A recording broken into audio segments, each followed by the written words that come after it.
আমরা সবাই তো জানি 5 ওয়াক্ত সালাত মহান আল্লাহ তাআলা ফরজ করেছেন।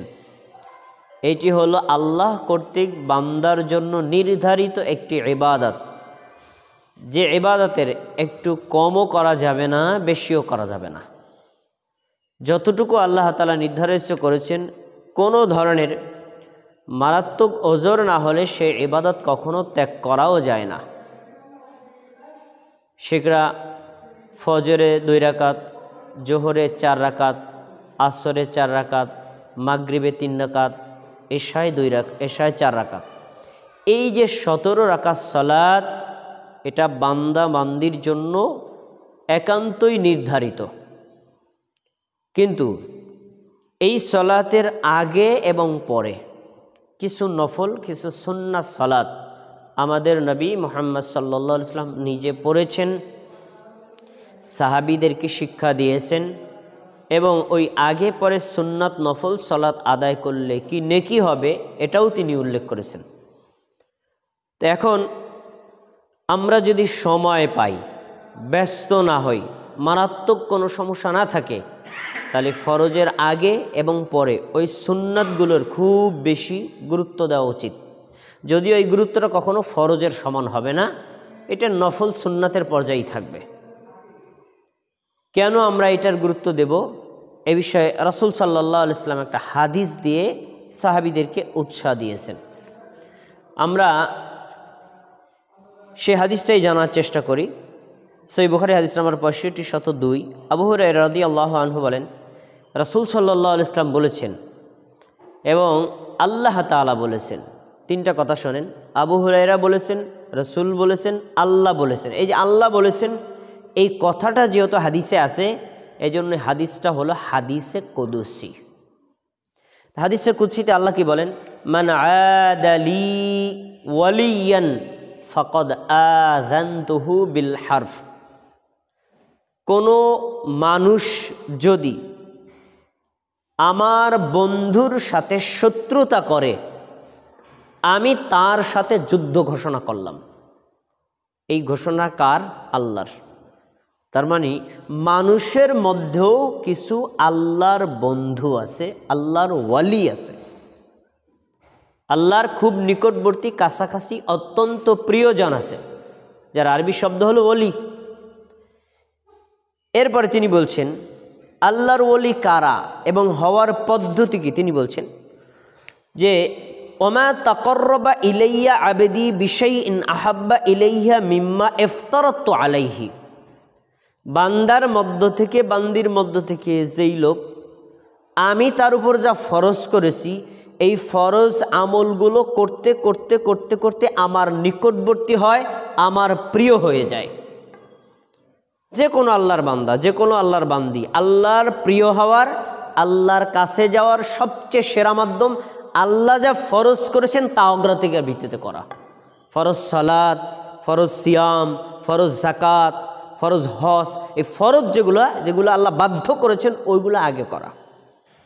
তারপরে ফরজগুলো আপনি নিয়মিত করেন, এখন তো আল্লাহর প্রিয় বান্দা হয়ে গেছেন, আরও প্রিয় হতে পারবেন সেগুলো নফলের মাধ্যমে। তিনি বলছেন ওমা ইয়াজালু আবদি ইয়াতাকাররাবু ইলাইয়া বিন-নওয়াফিল হাত্তা উহিব্বু। ফরজ নিয়মিত করে আর কখনো ছাড়ে না। এরপরে ওই বান্দা, ওই বান্দি যখন নফল ইবাদত করা শুরু করে, তখন আমি তাকে ভালোবাসতে থাকি, ভালোবাসতে বাসতে তাকে আরও নিকটবর্তীতে নিয়ে আসি। তারপরে তিনি বলছেন ফা ইজা আহবাবতুহু কুনতু সামাউল্লাযী ইয়াসমাউ বিহি। যখন নফল ইবাদতের মাধ্যমে, সুন্নাত ইবাদতের মাধ্যমে বান্দা আমার এত কাছে পৌঁছে যায়, এত কাছে পৌঁছে যায়, আমি তার কান হয়ে যাই যে কান দিয়ে সে শোনে, আমি তার চোখ হয়ে যাই যে চোখ দিয়ে সে দেখে, আমি তার হাত হয়ে যাই যে হাত দিয়ে সে ধরে, আমি তার পা হয়ে যাই যে পা দিয়ে সে চলে। সুবহানাল্লাহ। তার মানে আল্লাহর বান্দার চোখকে আল্লাহ তার নিজের চোখ বললেন, বান্দার কানকে আল্লাহ তার নিজের কান বললেন, বান্দার পাকে আল্লাহ তার নিজের পা বললেন, বান্দার হাতকে আল্লাহ তার নিজের হাত বললেন। এটা দ্বারা কি বুঝাইছেন? এটা দ্বারা বুঝাইছেন যে বান্দা, যে বান্দি ফরজ কন্টিনিউ করে, কখনোই ছাড়ে না, আবার নফল সুন্নাত বেশি বেশি করে, তার চোখ আল্লাহর চোখে আল্লাহর নির্দেশের বাইরে চলে না, তার কান আল্লাহর নির্দেশের বাইরে শোনে না, তার হাত আল্লাহর নির্দেশের বাইরে ধরে না, তার পা আল্লাহর নির্দেশের বাইরে চলে না, তার অঙ্গ প্রত্যঙ্গগুলো সর্বদাই আল্লাহর হুকুম অনুযায়ী চলে। তাহলে নফল ইবাদতের মাধ্যমে বান্দা আল্লাহর এত কাছে পৌঁছে যায় যে আল্লাহর নির্দেশের বাইরে সে যায় না। পরের অংশটা খুব গুরুত্বপূর্ণ। ওমা তারাদ্দু আন শাইইন আনা ফাইলুহু তারাদ্দুদি আন নাফসিল মুমিন। আমি যত কাজ করি, কোনো কাজ করতে আমার কোনো দ্বিধা সংকোচ নাই, আল্লাহ তাআলা বলছেন। তবে একটা কাজ করতে আমি একটু দ্বিধাবোধ করি, সেটা কি? মুমিনের জান কবজ করা। মুমিনের জানটা যে কবজ করবো, এটা দ্বিধা সংকোচ। কেন? এই মুমিনকে আমি ভালোবাসি, তো সে আমার অত্যন্ত প্রিয়জন, খুব কাছের মানুষ, তার জানটা কবজ করার ক্ষেত্রে আমি একটু দ্বিধা করি, কেন? সে আমার অত্যন্ত প্রিয়। হাদিস থেকে যে জিনিসটা বোঝা গেল যে আল্লাহর ওলি হতে, আল্লাহর প্রিয় বান্দা হতে, আল্লাহর মাহবুব হতে 1 নম্বর স্টেপ ফরজগুলো কন্টিনিউ করা। 2 নম্বর স্টেপ সুন্নাত নফল বেশি বেশি করা। যে যত বেশি করবে সে তত বেশি আল্লাহর ওলি। আচ্ছা, তাহলে আমরা এই হাদিসটি আপনার সামনে কেন পেশ করেছি? 5 ওয়াক্ত ফরজ সালাত আমরা নিয়মিত আদায় করবই। ফরজের আগে কিছু সুন্নাত আছে, এগুলোও করব।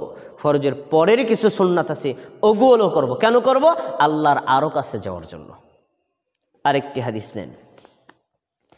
ফরজের আগে এবং পরে যে সুন্নাত নামাজগুলো আছে, আমরা এগুলো যদি আদায় করি, আল্লাহ তাআলা শুধু ফরজের ইবাদত তো আলাদা আছেই, শুধু এই নফল সুন্নাত আমলের কারণেই আল্লাহ আপনার জন্য, আমার জন্য জান্নাতে আলাদা একটা ঘর বানিয়ে দিবেন।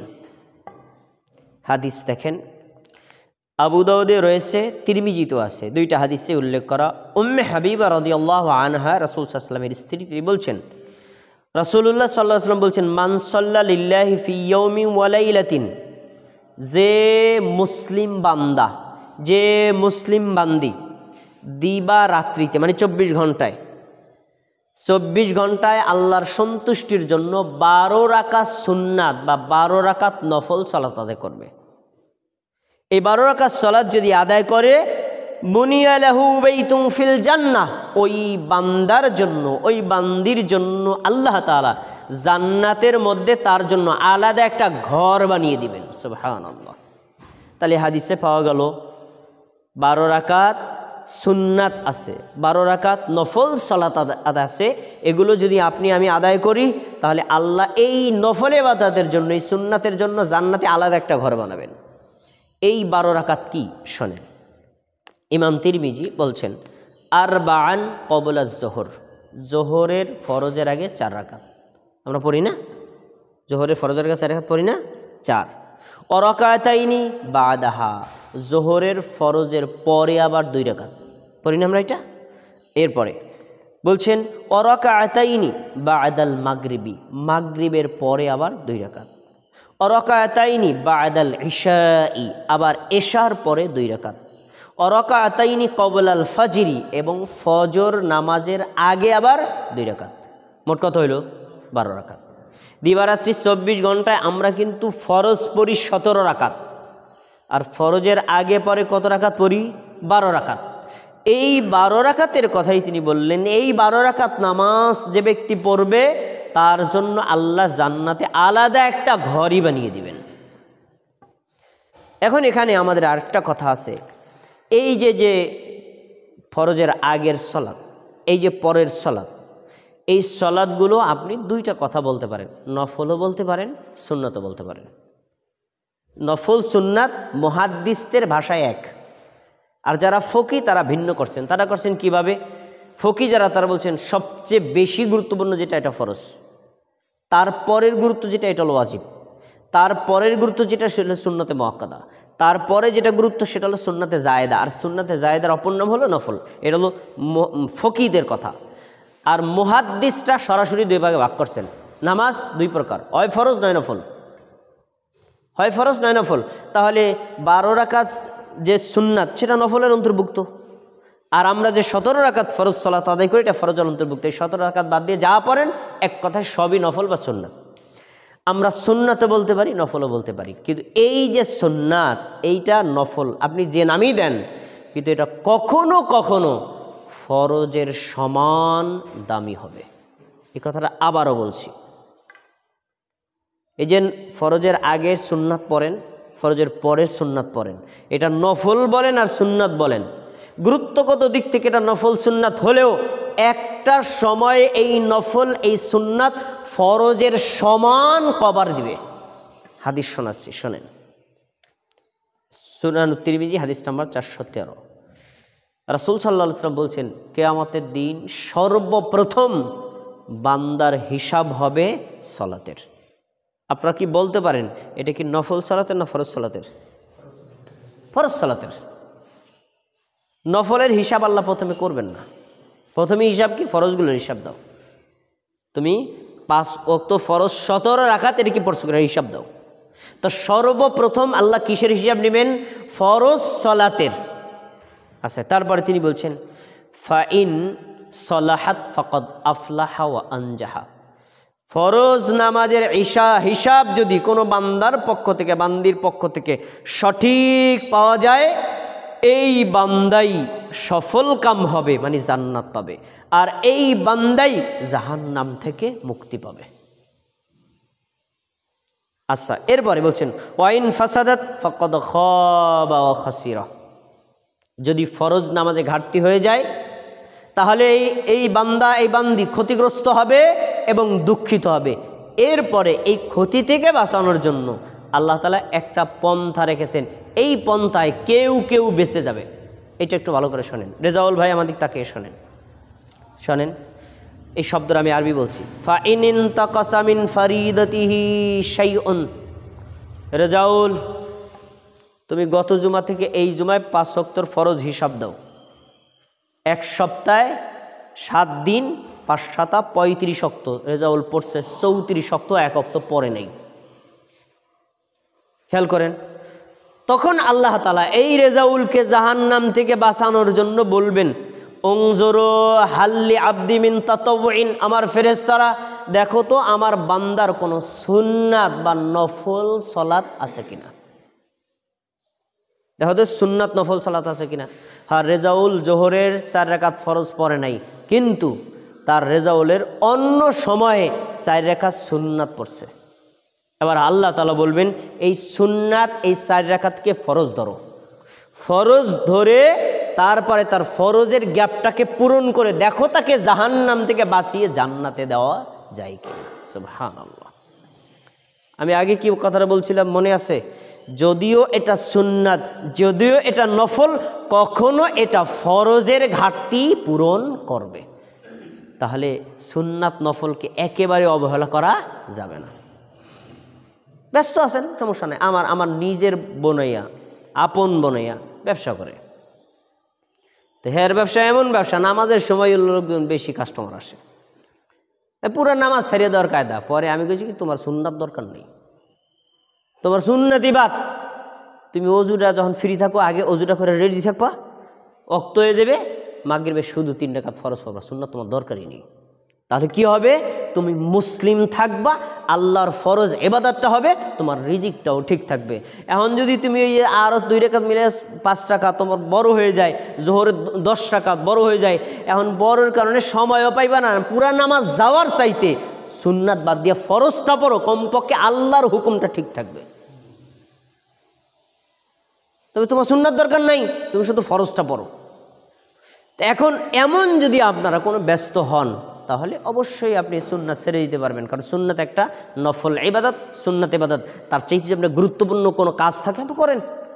কিন্তু যদি কোনো ব্যস্ত না থাকে, জরুরি কোনো কাজ না থাকে, তাহলে আপনাদেরকে আমি জোরালো পরামর্শ দেব, এটা সুন্নাত ঠিক, এটা নফল ঠিক, এক সময় যেহেতু ফরজের ঘাটতি পূরণ করবে, আমার সময় আছে, আমি কেন পড়বো না, ছাড়বো?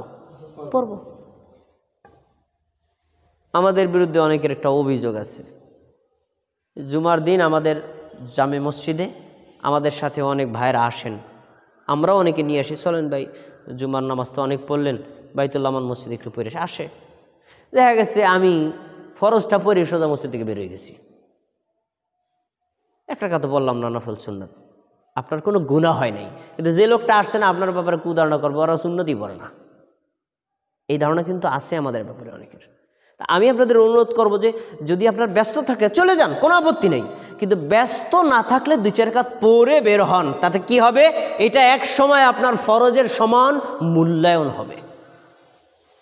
আচ্ছা, তারপরে হাদিসের এবার দেখেন, ফায়ুকাম্মালু বিহি মান তাকাসা মিনাল ফরিদাহ সুম্মা ইয়াকুনু সাইরু আমালি, অতঃপর আল্লাহ রাব্বুল আলামিন ফেরেশতাদের মাধ্যমে এই সুন্নাত নফল সালাতগুলোকে ফরজের সমতুল্য ধরে তাকে জাহান্নাম থেকে বাঁচানোর চেষ্টা করবেন। এইটা শুধু সলাতের ক্ষেত্রে না, আরেকটু কথা শুনে রাখেন, ফরজ সলাতে ঘাটতি হলে নফল সুন্নাত সলাত দিয়ে পূরণ করে আল্লাহ বাঁচানোর চেষ্টা করবেন। ফরজ সিয়ামে যদি কোনো ঘাটতি থাকে, নফল সুন্নাত সিয়াম দিয়ে আল্লাহ ফরজের ঘাটতি পূরণ করার চেষ্টা করবেন। ফরজ জাকাতে যদি কোনো ত্রুটি থাকে, নফল সুন্নাত দান দিয়ে আল্লাহ ঘাটতি পূরণ করে বাঁচানোর চেষ্টা করবেন।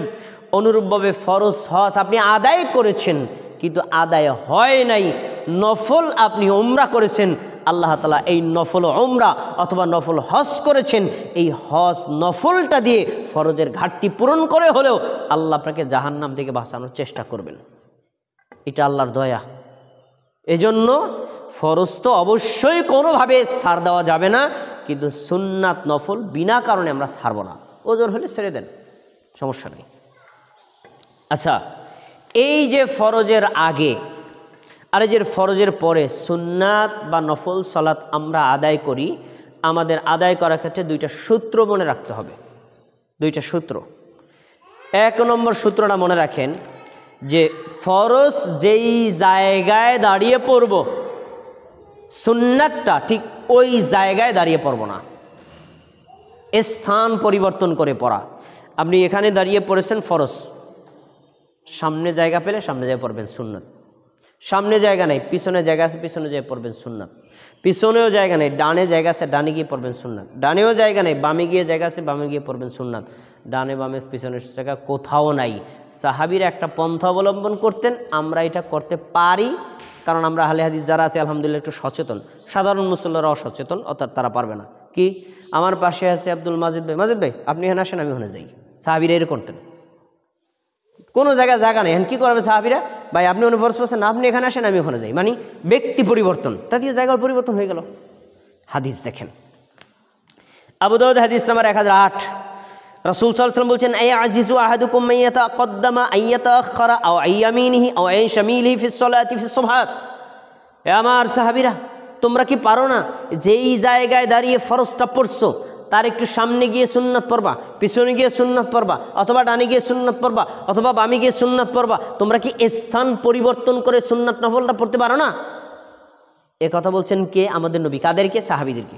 তাই সাহাবীদেরকে বোঝাতে চাইলেন তোমরা যেখানে দাঁড়িয়ে ফরজ পড়বা ওখানে সুন্নাত না পড়ে ডানে বামে সামনে পিছনে যেখানে পাও ওখানে একটু স্থান পরিবর্তন করে পড়ো। কারণ এটার 2টা কারণ। 1, যখন আপনি ফরজের জায়গায় দাঁড়িয়ে ফরজ পড়ে এরপরে সুন্নাতে দাঁড়াবেন তখন ফরজ আর সুন্নাতের মধ্যে তফাৎ থাকে না। দেখেন পরে হাদিসটা আমি আপনাকে শোনাই। আন্না ইবনে ওমর রাআ রাজুলান ইউসাল্লি রাকাতাইনি ইয়াউমাল জুমআ ফি মাকামিহি। আব্দুল্লাহ ইবনে ওমর রাদিয়াল্লাহু তাআলা আনহু একজন ব্যক্তিকে দেখলেন তিনি জুমার দিন জামাতের সাথে ফরজ 2 রাকাত নামাজ পড়েছেন, যেখানে দাঁড়িয়ে পড়লেন ঠিক ওই জায়গায় দাঁড়িয়ে আবার সুন্নাত শুরু করছে। ফাদাফাউ, আব্দুল্লাহ ইবনে ওমর তাকে ধাক্কা দিলেন, ধাক্কা দিয়ে বললেন, আতুসাল্লিল জুমা আরবা, এই মেয়ে তুমি কি জুমার নামাজ 4 রাকাত পড়বা? জুমার নামাজ 2 রাকাত। বোঝাতে চাইলেন যেখানে তুমি 2 রাকাত পড়ছো ওখানে দাঁড়িয়ে আবার 2 রাকাত পড়তেছো, তার মানে তোমার এই সুন্নাতটা ফরজের সমান হয়ে গেছে। এই জন্য যে জায়গায় ফরজ পড়বো যদি ওখানে পড়েন ফরজের সুন্নাতের কোনো পার্থক্য থাকে না। পয়েন্ট 1। আরেকটা পয়েন্ট শোনেন, আমরা যে জায়গায় দাঁড়িয়ে রুকু করি, সেজদা দেই, প্রত্যেকটা জায়গা কিয়ামতের দিন আমাদের পক্ষ হয়ে সাক্ষী দিবে। এখন আমি যদি একই জায়গায় দাঁড়াইয়া 2 রাকাত করে 5 বারের 10 রাকাত সালাত আদায় করি, 10 রাকাতের সাক্ষীটা একেবারে একটা জায়গায় দিবে। আর আমি করছি কি, এখানে জায়গায় 2 রাকাত পড়ছি, এখানে সরে আবার 2 রাকাত পড়ছি, তো ও একবার সাক্ষী দিবে, ও আরেকবার সাক্ষী দিবে, সাক্ষীর পরিমাণ হলো কয়বার? এজন্য স্থান পরিবর্তন করে পড়লে আপনার জন্য কল্যাণ। এবার ইমাম সাহেব কি করবেন? ইমামের ব্যাপারেও হাদিস আছে। আবু দাউদ হাদিস নাম্বার 616, মুগীরা বিন শুবা রাদিয়াল্লাহু আনহু রাসূল সাল্লাল্লাহু আলাইহি ওয়াসাল্লাম বলেছেন, লা ইউসাল্লিল ইমাম ফিল মাওদি'িল্লাযী সাল্লা ফীহি হাত্তা ইয়াতাহাওয়ালা। ইমাম সাহেব যেখানে দাঁড়িয়ে ফরজ সালাতের জামাতের ইমামতি করলেন, তিনি সেখানে নয়, স্থান পরিবর্তন করে যেন নফল সুন্নাত সালাত আদায় করেন। এই হাদিসটার উপর আমল হয় না আমাদের দেশের বেশিরভাগদের ইমামদের। পিছনে জায়গার অভাব নাই। এই যে বড় মসজিদ, আপনাদের এই বড় মসজিদ, আমরা 2 রাকাত জামাতে 2 কাতারের পরে আরও তো 2-3 রাকাত পরে থাকবে। তখন আমি আপনাদের ইমামতি করবো, ইমামতি করার পর ডানে অথবা বামে অথবা পিছনে আরেক জায়গায়, ওখানেও জায়গা নেই, একদম পিছনে গিয়ে পড়বো। কিন্তু আমাদের দেশের ইমামরা যেখানেই ফরজ পড়ে ঠিক ওখানেই সুন্নাত পড়ে, কোনো ওজর ছাড়া। এটা একটা সুন্নাত বিরোধী আমল। রাসূল সাল্লাল্লাহু আলাইহি ওয়াসাল্লাম একই জায়গায় ফরজ এবং নফল পড়তে নিষেধ করেছেন। আচ্ছা, তাহলে আমরা কি বুঝলাম? সুন্নাতগুলো স্থান পরিবর্তন করে পড়া। এবার ফরজের আগে পরে সুন্নাত সম্পর্কে আপনার আরেকটা সূত্র মাথায় রাখতে হবে।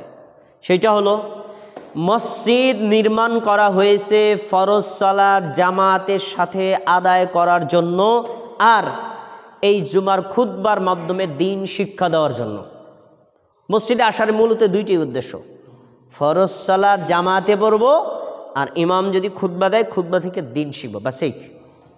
সুন্নাত সালাতের জন্য, নফল সালাতের জন্য মসজিদ নির্মাণ করা হয়নি। তাহলে ফরজ সালাত আদায়ের জায়গা হলো মসজিদে জামাতের সাথে। ফরজের আগের সুন্নাত, ফরজের পরের সুন্নাতগুলো মসজিদে পড়া জায়েজ, নিজের ঘরে অথবা নিজের অফিসে পড়া উত্তম, অধিক নেকি। হাদিস দেখেন, রাসূল সাল্লাল্লাহু আলাইহি ওয়াসাল্লাম বলছেন, ফাআলাইকুম বিসসালাতি ফি বুয়ুতিকুম, তোমাদের উচিত নফল সুন্নাত সালাতগুলো তোমাদের ঘরে পড়া। কেননা ফাইন্না খায়রা সালাতিল মারই ফি বাইতিহি ইল্লা সালাতাল মাকতুবা, তোমার ঘরে ফরজ সালাত আদায় চাইতে মসজিদে পড়া উত্তম, আবার মসজিদে নফল সুন্নাত পড়ার চাইতে তোমার ঘরে পড়া উত্তম। উল্টা কিন্তু নিয়ম, ফরজ সালাত ঘরের মধ্যে পড়লে হয়ে যাবে, কিন্তু মসজিদে পড়লে নেকি বেশি। আর নফল সালাত মসজিদে পড়লে হয়ে যাবে, কিন্তু মসজিদের চাইতে ঘরে পড়লে নেকি বেশি। এবার দেখেন, রাসূল সাল্লাল্লাহু আলাইহি ওয়াসাল্লাম শুধু কথা বলেই ছেড়ে দেন নাই, তিনি নিজে আমল করে দেখিয়েছেন ঘরে নফল সুন্নাত আদায় করতে হয়। রাসূল সাল্লাল্লাহু আলাইহি ওয়াসাল্লামের সাহাবী আব্দুল ইবনে ওমর বলেন, আমি রাসূল সাল্লাল্লাহু আলাইহি ওয়াসাল্লামের থেকে 10 রাকাত নামাজ মুখস্থ রাখছি, ফরজের আগে পরে তিনি পড়তেন। এর ভিতরে 2টা ছিল এমন, রাকাতাইনি বাদাল মাগরিবি ফি বাইতিহি, তিনি মসজিদে 3 রাকাত ফরজ জামাতের সাথে পড়াতেন, পড়ার পরে জিকির আজকার করে ঘরে চলে যেতেন, ঘরে যাওয়ার পরে 2 রাকাত পড়তেন। তাহলে রাসূল সাল্লাল্লাহু আলাইহি ওয়াসাল্লাম নিজেও এই ফরজের পরের সুন্নাত কোথায় পড়েছেন? ঘরে। এর বলছেন, রাকাতাইনি বাদাল ইশাই ফি বাইতিহি, আমি রাসূল সাল্লাল্লাহু আলাইহি ওয়াসাল্লামকে দেখছি ফরজ সালাত এশা 4 রাকাত আমাদেরকে জামাতে নিয়ে তিনি ইমামতি করে পড়াইছেন, পড়ার পরে তিনি জিকির আজকার করে মসজিদ থেকে বের হয়ে চলে গেছেন, ঘরে গিয়ে আবার 2 রাকাত পড়ছেন, ওই যে সুন্নাত। তাহলে ফরজের আগে বা ফরজের পরে এই সুন্নাতগুলো নবী নিজে ঘরে পড়িয়ে দেখিয়েছেন যে ঘরে পড়া উত্তম, আমি উত্তমটা আমল করে দেখালাম। আচ্ছা, এবার শোনেন জুমার সালাত সম্পর্কে। কেউ যদি সুন্নাত মসজিদে পড়তে পারে, জুমার দিন প্রথমে মসজিদে ঢোকার পরে পড়বেন দুখুলুল মসজিদ 2 রাকাত। এখনও ইমাম খুতবা শুরু করে নাই, পড়েন 4 রাকাত। এখনও ইমাম খুতবা শুরু করে নাই, আপনি ইচ্ছা করলে জিকির আজকার কোরআন তেলাওয়াত করতে পারেন, বা 2 রাকাত করে আপনি ইচ্ছা করে নফল পড়তে পারেন। এটার কোনো লিমিটেশন নাই, কত রাকাত ইমাম খুতবা দেওয়ার আগ পর্যন্ত। আচ্ছা, ইমাম সাহেবের সাথে জামাতের সাথে 2 রাকাত ফরজ পড়লেন জুমার দিন, ফরজ পড়া শেষ। এখন আপনি কয়েকটা মাধ্যমে পড়তে পারেন। ফরজের পরে 4 রাকাত সুন্নাত একসাথে মসজিদে পড়া যায়, ফরজের পরে শুধু 2 রাকাত সুন্নাত মসজিদে পড়া যায়, অথবা ফরজের পরে প্রথমে 4 রাকাত পরে আবার 2 রাকাত মসজিদে পড়া যায়, অথবা এই যে 4 রাকাত অথবা 2 রাকাত পুরা গিয়া ঘরে যেয়ে পড়া যায়, এভাবে পড়া যায়। অথবা আরেকটা পন্থা করা যায়, আপনি যদি কখনো দেখেন যে আমি এখন বাসায় যাব না, অন্য একটা কাজে চলে যাব, জুমার পরে মসজিদের 4 রাকাত সুন্নাত পরে বের হয়ে যাবেন। কিন্তু যদি আপনি মনে করেন আমি মসজিদে পড়বো না, আমি ঘরে যেয়ে পড়বো, ঘরে গিয়ে 2 রাকাত পড়লেই এই 4 রাকাতের সমান নেকি পাওয়া যাবে। কেন? এর কারণ হলো মসজিদ আসলে ইবাদতের একটা নিরিবিলি জায়গা, ঘরটা কিন্তু এরকম নিরিবিলি জায়গা না। তো ঘরটা হলো প্রতিকূল পরিস্থিতি আর মসজিদ হলো অনুকূল পরিস্থিতি। প্রতিকূল পরিস্থিতি গিয়েও যে ব্যক্তি ইবাদত করে সে ব্যক্তি ওই অনুকূল পরিস্থিতির সমপরিমাণ নেকি পাবে। এখানে আমরা আছি যারা আমরা সচেতন, বেশিরভাগ বাড়ি ঘরের লোকদেরকে জিজ্ঞেস করবেন, ভাই ঘরে সুন্নাত নফল পড়া উচিত, ঘরে কেমন পড়বো, ঘরে কোনো পরিবেশ নেই, পোলাহাইনি পেশাব পেশাব করে বিভিন্ন জায়গায় অপরিচ্ছন্ন থুইয়া নামাজ জায়গার পরিবেশ নাই। কিন্তু একজন মুমিন মাত্রই ঘরটা থাকবে এমন জানি আমি যে কোনো জায়গা দাঁড়ায় নামাজ পড়তে পারি। শিশুরা তো করবেই, আপনি এটা পরিচ্ছন্ন করবেন না, নামাজ পড়েন না দেখি কি ঘর অপরিচ্ছন্ন থাকবে নাকি? না, এটা তো ইসলামের শিক্ষা না। নামাজ না পড়েন কিন্তু ঘরটা তো পরিচ্ছন্ন থাকবে। তাহলে আমরা যে শিক্ষাটা পেলাম সেটা হলো নফল সুন্নাতগুলো আমরা ঘরে পড়ব। এটার আরেকটা কারণ আছে, যেই ঘরে নফল সুন্নাত নামাজ পড়া হয় না এই ঘরটা হলো কবরের মতো। হাদিসের শব্দ, নবী সাল্লাল্লাহু আলাইহি ওয়াসাল্লাম বলছেন, সল্লু ফি বুয়ুতিকুম, তোমরা তোমাদের ঘরের মধ্যে সালাত আদায় করো, ওয়ালা তাজআলুহা কুবুরা, তোমরা তোমাদের ঘরকে কবর বানায়ো না। আমি মারা গেছি, কবরে মাটি দিয়ে আসছেন, আমি কবরে শুয়ে থাকবো, কবরে কি আমি নামাজ পড়বো? কবর তো নামাজের জায়গা না। তাহলে এখন আপনার ঘরে সারা বছরের মধ্যে 2 রাকাত নামাজ পড়েন না, তাহলে আপনার ঘরটা আপনি নিজেই কবর বানিয়ে নিছেন। এই জন্য মসজিদকে ঘরকে কবর বানানো যাবে না, 2-4 রাকাত নফল সুন্নাত হলেও পড়তে হবে। একটা উপকার। 2 নম্বর, নবী সাল্লাল্লাহু আলাইহি ওয়াসাল্লাম বলছেন, লা তাজআলু ফি বুয়ুতিকুম মাকাবিরা, তোমরা তোমাদের বসবাসের ঘরকে কবর বানায়ো না। জেনে রাখো, ওয়া ইন্নাল বাইতিল্লাযী তাকরাউ ফীহিল বাকারা লা ইয়াদখুলুহুশ শাইতান, যেই ঘরের মধ্যে সূরা বাকারা পড়া হয় ওই ঘরে শয়তান ঢুকতে পারে না। তো সূরা বাকারা এটা একটা সূরা বাকারা এটা তো একটা আয়াত। তো আপনি যখন নামাজ পড়বেন সূরা বাকারার 2-3টা আয়াত পড়েও যদি পড়েন আপনার ঘর শয়তান মুক্ত থাকবে। এজন্য আপনাদের এই ফরজের আগে পরে সুন্নাত নফল সম্পর্কে এই দ্বিতীয় সূত্রটা মাথায় রাখতে হবে। আমরা ঘরে নফল সুন্নাত পড়ার চেষ্টা করব, মসজিদে পড়লেও হবে, তবে একেবারে সব সময় মসজিদে পড়বেন না এমনটা না, সব সময় ঘরে পড়তে হবে এমনটা না, ঘরও ইবাদতের মাধ্যমে আবাদ করে রাখা উচিত। আসুন এবার আমরা ফরজের আগে পরে সুন্নাতগুলো সম্পর্কে একটু আলোচনা করি। সময় একেবারে পারফেক্ট সময় খুতবার চলা শুরু করব, তো খুতবা যতটুকু হয় ততটুকু শেষ করব, একটু মনোযোগ দিয়ে শোনেন। আমরা প্রথমে বলে আসছিলাম দিবারাত্রি 24 ঘন্টায় ফরজ পড়ি 17 রাকাত, ফরজের আগে পরে পড়ি 12 রাকাত। এই 12 রাকাত সুন্নাত নফলের মধ্যে সবচেয়ে বেশি গুরুত্বপূর্ণ হলো ফজরের আগের 2 রাকাত। হাদিস দেখেন, রাসূল সাল্লাল্লাহু আলাইহি ওয়াসাল্লাম বলছেন, রাকাতাল ফজর খায়রুম মিনাদ দুনিয়া ওয়া মা ফিহা, ফরজের আগে যে 2 রাকাত সুন্নাত নামাজ, এই 2 রাকাত নামাজ আমার কাছে সারা দুনিয়া এবং দুনিয়ার মধ্যে যা কিছু আছে তার চাইতে বেশি মূল্যবান আমার কাছে। সারা দুনিয়াতে যা আছে সব কিছুর চাইতে ফজরের 2 রাকাত সুন্নাতের গুরুত্ব নবীর কাছে বেশি। পরের হাদিস দেখেন, নবী সাল্লাল্লাহু আলাইহি ওয়াসাল্লাম বলছেন যে লাহুমা আহাব্বু ইলাইয়া মিনাদ দুনিয়া জামিআ, শুনে রাখো আমার কাছে সারা দুনিয়াটা যতটা বেশি না প্রিয়, ফজরের 2 রাকাত সুন্নাত তার চেয়ে বেশি প্রিয়। তাহলে বোঝা গেল যে ফজরের 2 রাকাত সুন্নাতের গুরুত্ব আছে না নাই?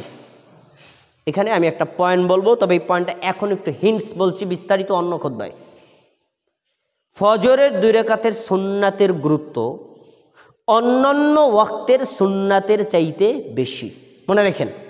কিন্তু ফজরের 2 রাকাতের সুন্নাতের গুরুত্ব ফরজের চাইতে বেশি না। কিন্তু আমাদের দেশের হুজুরগো কাছে আর মুসল্লিদের কাছে ফজরের 2 রাকাতের সুন্নাত ফজরের 2 রাকাতের ফরজের চাইতেও বেশি। কেমনে বোঝেন? হ্যাঁ, কেমনে বুঝলেন? কয় দেখছেন জামাতের সাথে ফরজ চলতেছে, কয় না ওইটা থাক, আগে সুন্নাত পড়েন, পরে ফরজ পড়বেন। ও তাদেরকে জিজ্ঞেস করেন, ভাই এই যে ফরজ জামাত চলতেছে তার ভিতরে আপনারা সুন্নাত পড়তেছেন, তাহলে এটা করেন কেন?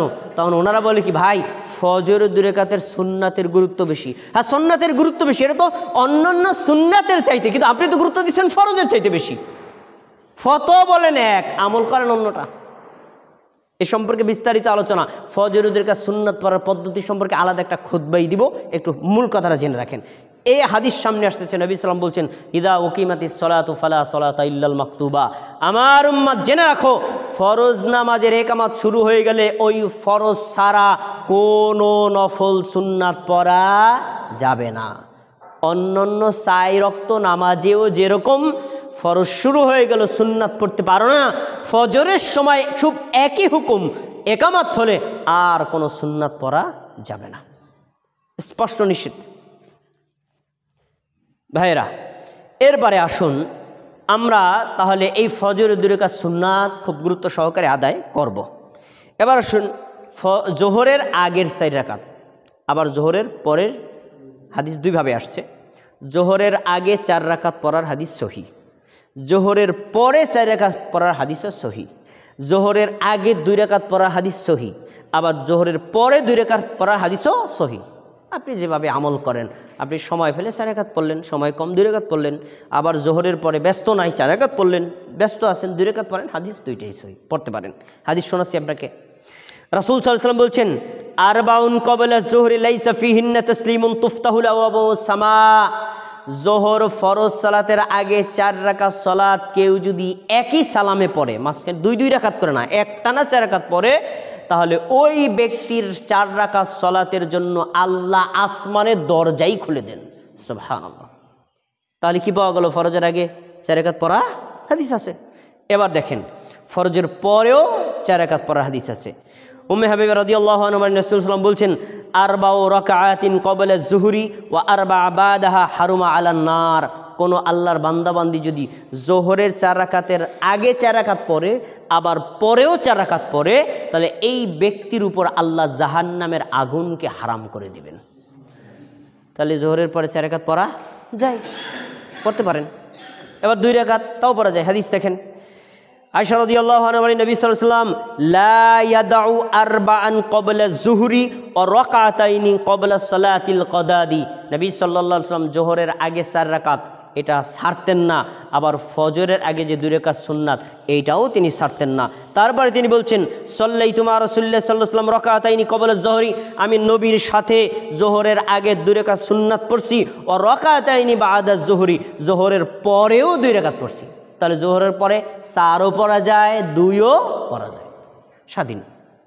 আচ্ছা, এবার একটা নতুন মাসআলা বলি, যেটা আপনারা হয়তো অনেকে জানেন না। সেটা কি? আপনি মসজিদে ঢুকছেন জোহরের সময়, একামত শুরু হয়ে গেছে।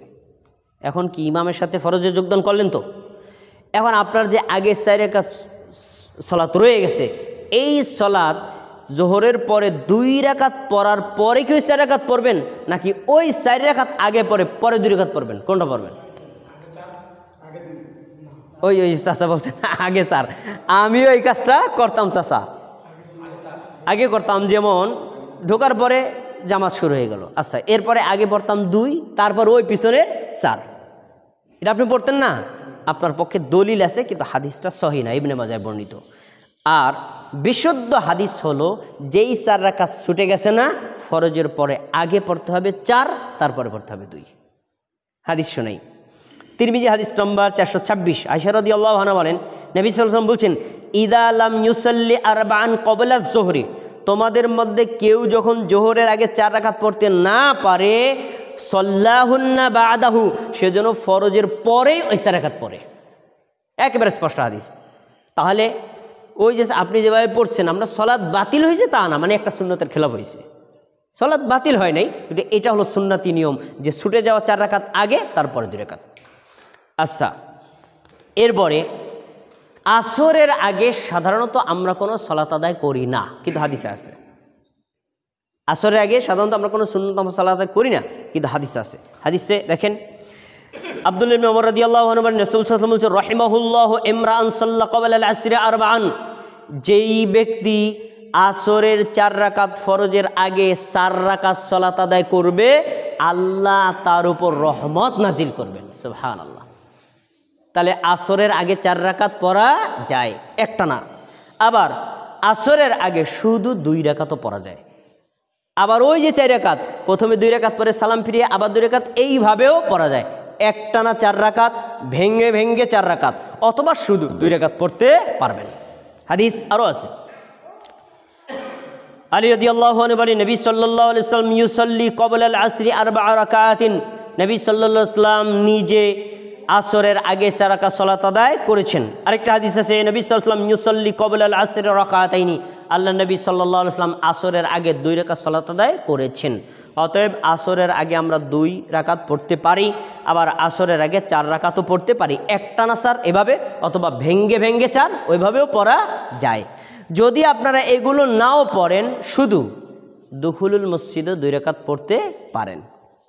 আপনি এই সুন্নতগুলো পড়লেন, কিন্তু মসজিদে ঢোকার পরে যে 2 রাকাত, এটা তো পড়তে পারবেন, সময় থাকলে পড়বেন। এই আরেকটা মাসআলা এর সাথে সংশ্লিষ্ট জেনে রাখেন, সেটা হলো আসর যখন ফরজ পড়া শেষ, সূর্য অস্ত যাওয়ার এই মাঝখানের সময়ে কোনো নফল সালাত পড়া যাবে না। পড়া যাবে কোনটা? ছুটে যাওয়া কোনো সুন্নাত যদি আপনার থাকে, আপনি এটা পড়তে পারবেন, অথবা ফরজ না পড়া থাকলে এটা তো পড়তে পারবেনই। ছুটে যাওয়া সালাতে হাদিস দেখেন কি আছে, রাসূল সাল্লাল্লাহু আলাইহি ওয়াসাল্লাম বলছেন, লা সালাতা বা'দা সালাতিল আসরি হাত্তা তাগুরবা শামসু, জেনে রাখো আসর ফরজ পড়ার পর থেকে সূর্য অস্ত যাওয়া পর্যন্ত কোনো সালাত আদায় করা যাবে না। তারপরে তিনি বলছেন, ওয়ালা সালাতা বা'দাল ফাজরি হাত্তা তাতলুয়া শামসু, ফজর ফরজ সালাত আদায় করার পর থেকে সূর্য উদয়ের আগ পর্যন্ত কোনো সালাত পড়া যাবে না। ইল্লা, হ্যাঁ তবে পড়া যাবে কোনটা? যদি আপনি মানে ধরেন জোহরের পরে যে 2 রাকাত পড়তে পারেন নাই, এখন ফ্রি হয়েছেন, তখন পড়তে পারবেন। আসরের পর ফ্রি হয়েছেন, পড়তে পারবেন। হাদিস দেখাচ্ছি আমি একটু পরে। আবার ওই যে মসজিদে ঢুকলাম, ফজরের সময় দেখলাম জামাত শুরু হয়ে গেছে, জামাত শুরু হয়ে গেছে, আমি জামাতে পড়লাম, এখন তা আমার 2 রাকাত সুন্নাত রয়ে গেছে না? এই যে ছুটে যাওয়া সুন্নাত, ওইটা সূর্যোদয়ের আগে ফজরের পরে পড়া যাবে, কিন্তু সাধারণ কোনো নফল সালাত পড়া যাবে না। দলিল নেন, উম্মে সালামা রাদিয়াল্লাহু আনহা তিনি বলেন, রাসূলের স্ত্রী, তিনি বলেন, আমি আল্লাহ রাসূলকে জিজ্ঞেস করলাম, সামিউতুকা তানহা আন হাতাইনি ওয়া আরাকা তুসাল্লিহিমা, আল্লাহ রাসূল আপনি তো নিজেই বলছেন যে আসর যখন ফরজ পড়া শেষ, সূর্যোদয়ের আগ পর্যন্ত কোনো সালাত পড়া যাবে না, আমি দেখি আপনি 2 রাকাত পড়লেন। আসর আপনি জামাতের সাথে পড়াই আসছেন, আমরাও পড়ছি আপনার পিছনে, আবার আপনি তো ঘরে দেখে আবার 2 রাকাত পড়ছেন, আপনি নিজে মানা করলেন, আবার নিজের পড়তেছেন, কারণটা কি? তখন তিনি বলছেন, আরে আমার স্ত্রী শোনো, আনির রাকাতাইনি বাদাল আসরি, আমি যে আসরের পরে 2 রাকাত নামাজ পড়ছি, এটা কিসের শোনো? ওয়া ইন্নাহু আতানি নাসুম মিন আব্দুল কাইস, আব্দুল কায়েস গোত্র থেকে কিছু প্রতিনিধি দল আমার কাছে আসছে মসজিদে নববীতে জোহর নামাজের সময়। আমি জোহর জামাতের সাথে পড়াইছি, জামাতের সাথে পড়াইয়া তাদের সাথে আমি কথাবার্তা বলা শুরু করছি, তারা আমাকে কথায় এতক্ষণ পর্যন্ত ব্যস্ত রাখছে যে কথাবার্তা বলতে বলতে আসরক্ত হয়ে গেছে। তাহলে এই যে জোহরের পরে যে 2 রাকাত, ওই নামাজ কি নবী পড়তে পারছে? পারে নাই। তো তিনি বলছেন, শোনো, ওই যে আমি যে 2 রাকাত পড়তে পারি নাই ব্যস্ততার কারণে, আনির রাকাতিল লাইতাইনি বাদা যুহরিমা ফাহুমা হাতান, ওই 2 রাকাত সালাত আমি এখন পড়ছি, এটা সাধারণ কোনো নফল না, ওই ছুটে যাওয়া সুন্নাত। তাহলে স্পষ্ট বোঝা গেল যে আপনার ছুটে যাওয়া কোনো সুন্নাত যদি থাকে তখন পড়তে পারবেন, সাধারণভাবে কোনো নফল সালাত পড়া যাবে না। এর সাথে আরেকটা কথা বলে নিই, আসর সালাত জামাতের সাথে পড়ে মসজিদ থেকে বের হয়ে চলে গেছেন, আবার কোনো একটা কারণে আপনি মসজিদে ঢুকছেন, এখন কি দুখুলুল মসজিদ 2 রাকাত পড়া যাবে না? যাবে। কারণ এটা হলো কারণগত সালাত, এটার সাথে আসরের আগে পরে কোনো কথা না। মসজিদে যখনই ঢুকবেন, মসজিদে 5-12 জায়গায় কেউ যদি 10 বার ঢোকে, 10 বারে যদি 2 রাকাত করে 20 রাকাত পড়ে, আপত্তি কি? কারণ এটা কি মসজিদে ঢোকার সালাত। অতএব আপনারা আসরের পরে সাধারণ কোনো নফল পড়বেন না, কিন্তু ছুটে যাওয়া সালাত পড়া যাবে। আমরা আজকের খুতবায় ফরজের আগে এবং পরে সুন্নাত নফল সম্পর্কে যতটুকু জেনেছি, স্মরণ রেখে এই সুন্নাতগুলো গুরুত্বের সাথে আদায় করব।